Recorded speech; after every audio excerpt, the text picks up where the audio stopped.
Most people think of medieval castles as freezing stone prisons in winter-damp walls, drafty corridors, and misery behind every torchlit corner.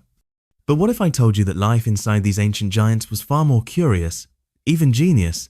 Forget everything you think you know about castles and cold. Because hidden within their massive stone walls were clever, near-magical tricks to survive the brutal winters, and not just thrive. As odd as it sounds, medieval folk had developed techniques that modern heating engineers would raise an eyebrow at. What if I told you that the very earth beneath the castle kept its heart warm? That metal mirrors didn't just reflect faces, but light and warmth?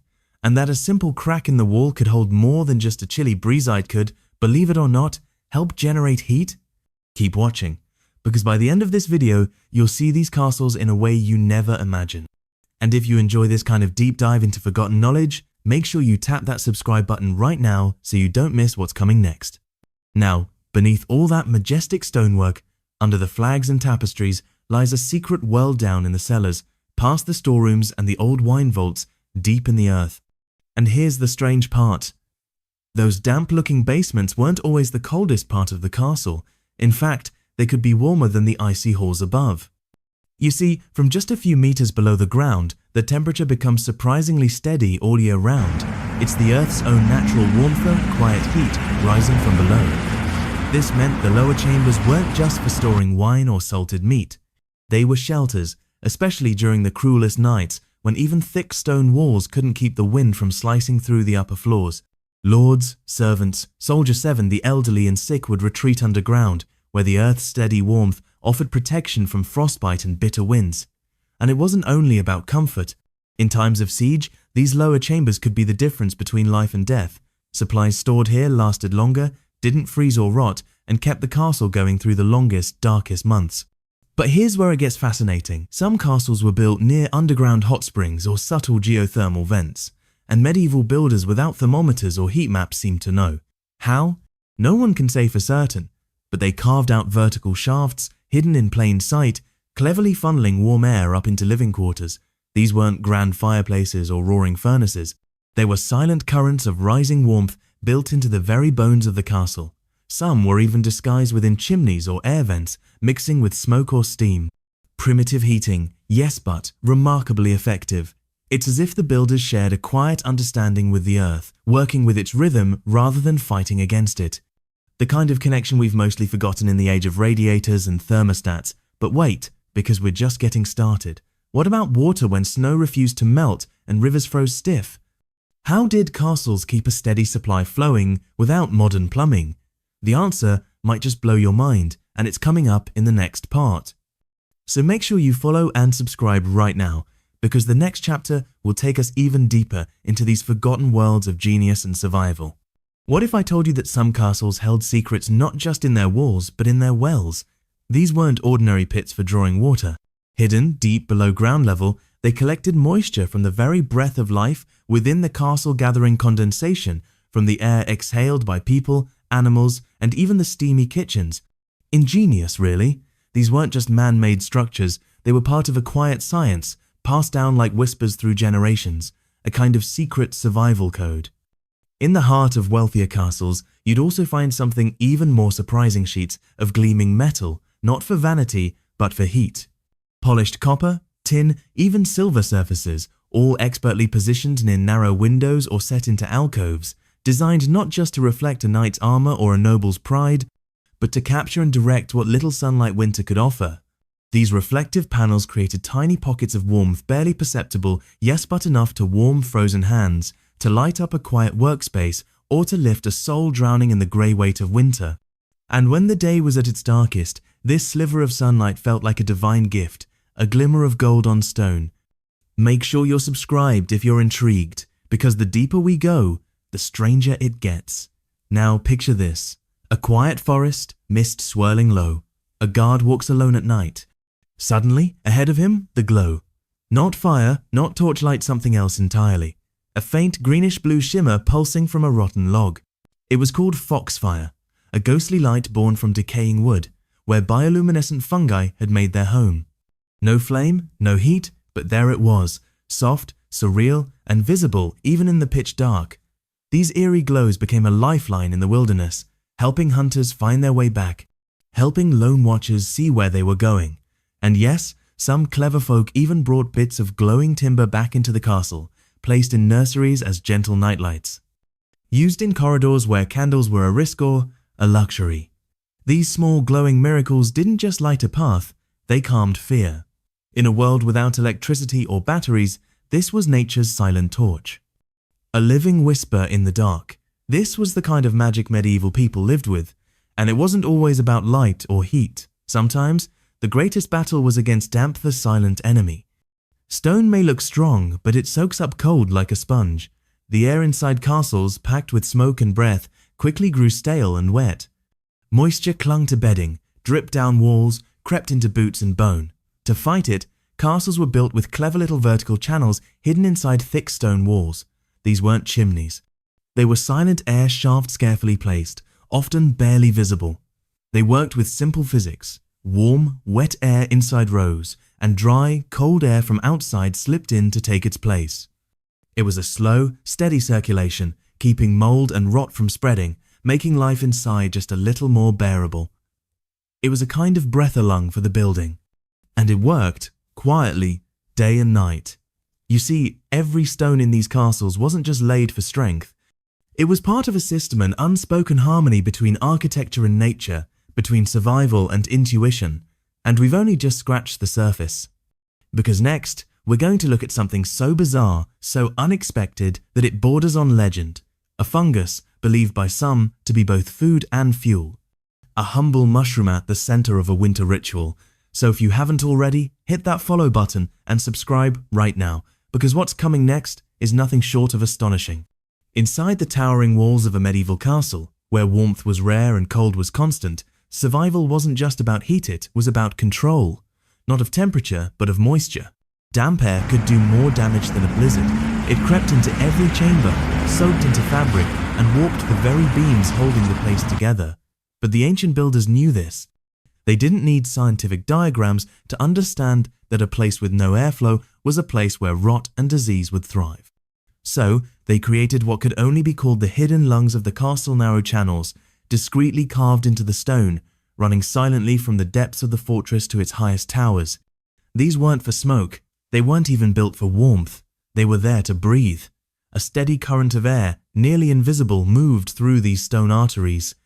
Moist, stagnant air was drawn away. Dry, fresh air quietly slipped in. And while the drafts might have made people shiver at times, they unknowingly saved lives. Because in those damp corners, illness waited. The kind of illness that took children, weakened the old, and haunted the halls like a whisper. Pneumonia, consumption, the slow rot of the lungs, these weren't rare. They were constant threats. And so, these ventilation shafts weren't just clever, they were essential. They protected food from spoiling, wood from splitting, and people from falling ill. It was the kind of architectural intuition you don't find in modern design, where everything is sealed tight. And it didn't stop at the walls. The air itself had to be managed in even the most unexpected places. Now, here's a strange on doors. We think of medieval doors as these mighty, thick oak slabs with iron studs and reinforced bars. And that's true, but even the best of them were never truly sealed. Over time, gaps opened, wood shrank, hinges shifted, and oddly enough, that might have saved people's lives. Why? Because tucked in the middle of every heavy door was a tiny detail most of us overlook: the keyhole. This little opening, often cursed for letting in cold, was actually part of the castle's accidental air system. Picture a roaring hearth, smoke curling up, flames licking the air. That fire needs oxygen to burn, and when rooms were tightly shut, oxygen ran low, a fire could die. Or worse, it could burn dirty, releasing something far more dangerous than smoke: carbon monoxide. An invisible killer. No smell, no color, just silence and then collapse. The very people who sat near the hearth for warmth could unknowingly be breathing in poison. But that keyhole? Along with the gaps around the doorframe, it let in just enough air. Cold, yes, but life-saving. It fed the fire. It pushed the poison out. Without it, entire families could have perished in their sleep, none the wiser. And though medieval folk didn't know the science behind it, many had a gut feeling. Leave a window, open a crack. Don't seal the doors too tight. It was ancient wisdom without explanation. Survival handed down not in textbooks, but in habits. It's fascinating, isn't it? that a tiny draft, the very thing people complained about, may have been the one thing keeping them alive. And we're only just beginning to uncover the genius hidden in these old stones. We'll explore something even more unexpected. A mushroom used not just as food, but rumored to hold mystical power during the harshest winters. Could it be true? Could nature offer more than light and heat, perhaps even a kind of spiritual protection? Don't miss what's coming next. Follow and subscribe now, and let's continue peeling back the layers of this incredible story together. Even the tiniest detail in a medieval castle, like a keyhole, had more to offer than meets the eye. What seemed like a flower drafty little gap in a heavy wooden door was, in truth, a lifeline. A stream of cold air, yes, but one that kept the room alive, because without it, fires died, oxygen vanished, and deadly gases filled the space. That tiny crack became the castle's unseen breath. And it didn't stop there. Even the beds, yes, the very things meant to offer rest were crafted with survival in mind. While nobles might have had layers of furs and feather-stuffed mattresses, many relied on something far more surprising: beds filled with husks, grain shells, and even full unground seeds. It might sound strange, but these natural fillers, when warmed by the body, would gently ferment, releasing just the slightest touch of warmth. Not fire, not flame, but a soft, slow kind of heat, like the body being wrapped in a whisper. It was nature working in harmony with instinct, turning even sleep into a form of survival. But there was more. In the oldest, most fortified towers, those enormous stone structures meant to withstand sieges, there often wasn't room for proper wooden beds at all, so builders carved alcoves directly into the stone itself. Deep niches, small and snug, shaped to cradle a person's body. At first glance, they look unwelcoming, cold, hard, and lifeless. But these little sleeping spaces worked brilliantly. Your own body heat warmed the small pocket of air inside, creating a cozy private cocoon that was several degrees warmer than the rest of the room. With thick straw, dried herbs, or even sheepskin and fox fur lining the stone, these beds became quiet sanctuaries of warmth. Some even had curtains or wooden shutters to hold the heat in and block out the noise. They were like hidden caves within the fortress, quiet, protective, and oddly comforting. It's fascinating how necessity shaped these ideas. No technology, no electricity, just survival, instinct, and centuries of clever observation. And if you're as intrigued by these hidden survival strategies as I am, now's the perfect time to follow and subscribe so you don't miss what comes next. Because where we're going is colder, deeper, and even more astonishing. Beneath the castles, often far below the banquet halls and battle rooms, were the cellars. Most people think they were just for storing wine, ale, or grain, but they were so much more than that. These underground vaults, carved into solid rock and sealed off from the howling wind above, acted like nature's own refrigerator, or better yet, a thermal flask. With meter-thick stone walls and layers of soil pressing down from above, the temperature inside these spaces barely changed all year round. While the surface froze solid and snow piled high, the air down below remained steady cool, but never bitter. It made these cellars perfect not only for preserving food, but for protecting people. In the coldest winters, when even tapestries couldn't stop the chill from creeping into sleeping quarters, families would gather in the depths, drawn by the earth's quiet warmth. It was never toasty, but it was safe, stable, predictable. It meant survival. And in some castles, these cellars weren't just built deep, they were built smart, shaped to trap warmth. Designed to limit airflow so the cold stayed out, you can almost picture it, flickering torchlight bouncing off stone, barrels stacked high, steam rising gently from mugs of ale. In that quiet darkness, life continued. And soon, we'll explore a final twist in this survival story, one that blends folklore with function. A mushroom said to have not only sustained the body, but shielded the soul. Make sure you're subscribed, because in part 5, we reach the most mysterious corner of all, where warmth meets myth, and survival becomes something far stranger than science can explain. Deep beneath the castle walls, where light struggled to reach and silence often lingered, survival wasn't just clever, it was essential. The underground stores, often overlooked, were carefully crafted sanctuaries for everything vital. Wine, ale, cider, these weren't luxuries, they were lifelines. Unlike water, which froze easily and became scarce in the dead of winter, fermented drinks resisted the freeze and kept spirits high. But they did more than quench thirst. In a time when clean water was hard to find, these beverages became a daily staple, offering calories, nutrients, even a little warmth on the tongue, both physical and emotional. Imagine the devastation if the cellars froze, wooden barrels splitting open, precious supplies lost, morale shattered. These drinks were the castle's heartbeat, pulsing beneath the floors, quietly keeping people alive. The temperature had to be just right. Too warm and the flavor would spoil. Too cold and the drink would expand, destroying its vessel. So the builders, without modern tools or thermometers, shaped those chambers with precision-thick stone, layers of earth, and thoughtful placement to create a naturally insulated haven.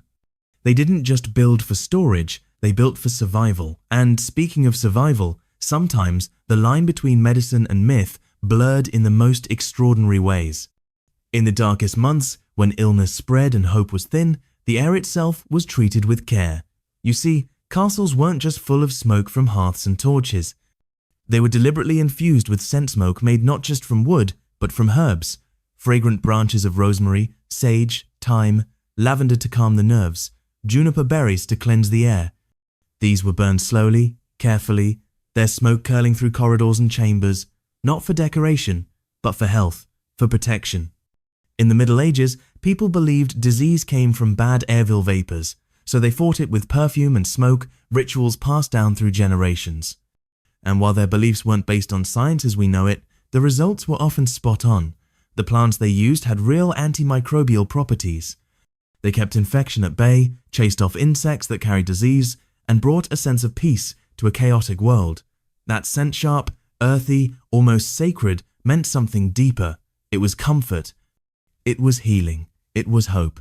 And hope, in winter, was everything. That's what makes the story of medieval winter survival so astonishing. It's not just a tale of stone walls and iron gates. It's about people who used what they had, instinct, nature, creativity to stay alive. They built warmth into the ground, into the walls, into their beds. They found light in glowing fungi, warmth in fermented grains, and comfort in the smoke of a smouldering sprig of pine. Against the harshest cold, they didn't just endure, they adapted. They transformed discomfort into design and scarcity into ingenuity. And that, perhaps, is the most powerful part of all. Because when you look at their world dark, brutal, and biting, you don't just see struggle, you see triumph. A quiet, steady, brilliant triumph of human resilience. So if you found something meaningful in this journey, don't forget to follow and subscribe to the channel. There are many more hidden wonders from history waiting just beneath the surface, secrets buried in stone, whispered through time, ready to be discovered. This is only the beginning. Stay curious. Stay with us, and together, let's uncover the mysteries that shape the world we live in.